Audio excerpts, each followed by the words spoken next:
Good morning friends. आज हम discuss करेंगे एक बहुत ही important ruling coming from Kerala AR in the matter of Paragon Polymer Products Private limited.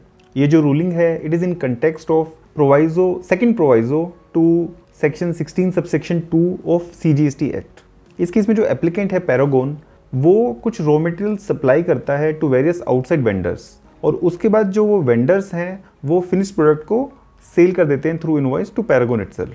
तो पैरागॉन की बुक्स में there is a debit balance on account of supply of raw materials to two vendors and credit balance on account of purchase of finish products. So जो Paragon का question है, query है before the AR was whether I can set off this debit and credit balance and still the ITC on tax invoices raised by those outside vendors would be available to me in view of this second proviso to section 16 subsection 2। क्योंकि जो payment है consideration की वो only net consideration का ही outflow होगा उसकी book से, तो whether it would be deemed that entire invoice amount of those vendors has been paid. So पहले हम समझ लेते हैं सेकंड प्रोवाइजो कहता क्या है। सो ये जो सेकंड प्रोवाइजो है सेक्शन 16 सबसेक्शन 2 का, वो बात करता है कि in case a recipient fails to pay to the supplier of goods और सर्विसेज और both within a period of 180 days from the date of invoice of the supplier, तो उस केस में the ITC claimed need to be reversed with interest। so इस context में ये query raise की गई थी क्योंकि जो पैरागॉन है वो फुल कंसिडरेशन पे नहीं कर रहा, it is only remitting the net amount of consideration.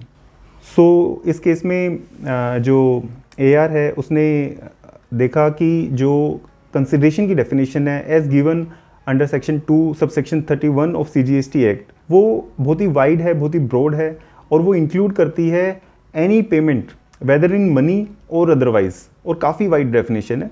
तो इसलिए ये जो सेटिंग ऑफ म्यूचुअल रिसीवेबल और पेबल है, ये AR ने हेल्ड किया कि it would tend amount to the payment of consideration itself और इसमें कोई फेलियर ऑफ पेमेंट नहीं आएगा और जो ये सेकंड प्रोवाइजो है it shall not be attracted in this particular case.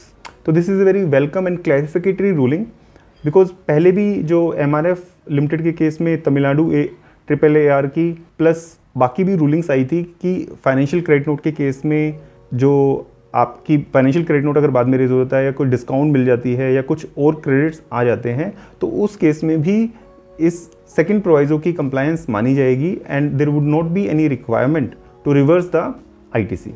So this is a very good ruling coming from Kerala AR in the matter of Paragon Polymer Products Private Limited. I hope you found this video useful and stay tuned for more knowledge updates. Thank you.